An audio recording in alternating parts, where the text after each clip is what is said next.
They say the gods do not sleep. But in Umudike village, a priestess believed they could be cheated. What happened next silenced her forever. Mama Okwudili was not an ordinary woman. She was the priestess of the shrine, the mouth of the gods, the one who warned the wicked and blessed the faithful. When villagers brought offerings, carries, kola nuts, palm wind, they believed their prayers went straight to the ancestors. No one questioned her hands, no one doubted her words. She was the sacred trust, the bridge between the living and the divine. For years, she carried this weight with honor, her voice echoing the will of the spirits that watched over you. The shrine was her home, and its treasures were under her protection, a testament to the village's piety and her unwavering devotion. But power is heavy, and greed is patient. One dawn, when the village still slept and the mist clung to the trees, Mama Okwudili returned to the shrine alone. The air was still, holding its breath. She looked left, she looked right. No one was watching, or so she thought. Then she touched what was not hers. The gods will not miss a little, she whispered to herself, the words tasting like betrayal. Cowries disappeared into her wrapper. Palm wine, meant for libations, was poured into her personal gourd. And in that moment, the shrine went silent. The crickets stopped chirping. The leaves stopped rustling. A cold stillness fell over the sacred ground. A dry leaf cracked behind her. Priestess. The voice was stern, cutting through the silence. She froze, her heart leaping into her throat. An elder stood there, his eyes filled with a deep, knowing disappointment, as other villagers stepped forward from the shadows. The truth fell to the ground, cowries rolling like guilty tears, offerings exposed in the pale morning light.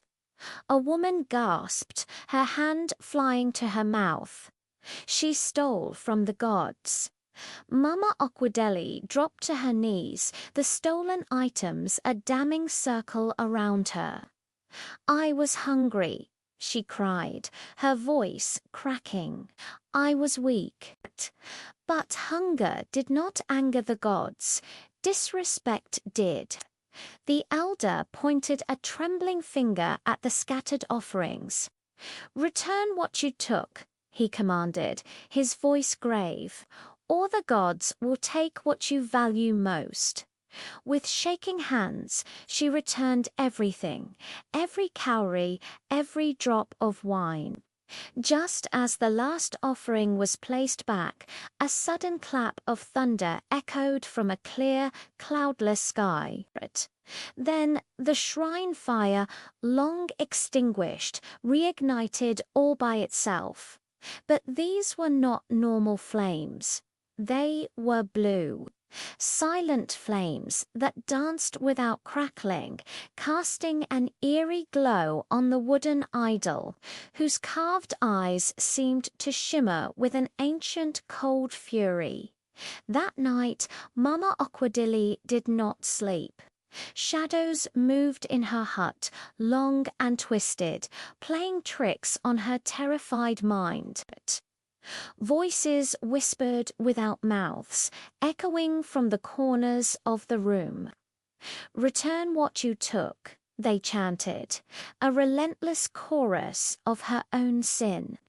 Her ritual beads, worn for a lifetime, suddenly cracked and fell apart. Her ceremonial staff, which she had leaned against the wall, began to shake violently.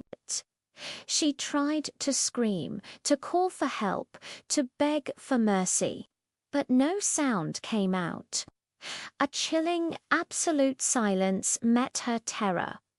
By morning, the entire village knew. The priestess, the mouth of the gods, opened her mouth to speak, but her voice was gone, stolen. The elder looked at her, not with anger, but with a somber finality. The gods have spoken, he said quietly. She would live, but she would never speak for them again. Her staff, once a symbol of her power, snapped in two. From that day forward, offerings overflowed at the shrine.